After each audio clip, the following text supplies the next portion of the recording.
ఈరోజు నా బ్రేక్ఫాస్ట్లో జామ పండుని తింటున్నానండి. జామ పండు ఆరోగ్యానికి చాలా మంచిది. ఇది మన బాడీలో ఇమ్యూనిటీ పవర్ని పెంచుతుంది. ఎందుకంటే దీంట్లో మనకి విటమిన్ సి సమృద్ధిగా ఉంటుందండి.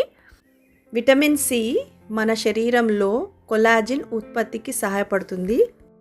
కొలాజిన్ అనేది చర్మాన్ని గట్టిగా, మృదువుగా, యవ్వనంగా ఉంచే ప్రాముఖ్యమైన ప్రోటీన్ అన్నమాట.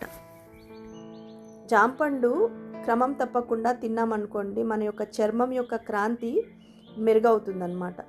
మన చర్మము ఆరోగ్యంగా కనిపిస్తుంది. అందుకే జాంపండు ఆరోగ్యానికే కాకుండా అందమైన చర్మానికి కూడా ఈ జాంపండు ఎంపిక చేసుకోవచ్చు అన్నమాట. మనం జామ పండులో ఫైబర్ ఎక్కువగా ఉండడం వలన జీర్ణక్రియ మెరుగవుతుంది. మనము ఇది తినడం వలన కడుపు ఎక్కువసేపు నిండినట్టుగా ఉండడం వలన మనకు వెయిట్ లాస్కి కూడా ఇది సహాయపడుతుంది.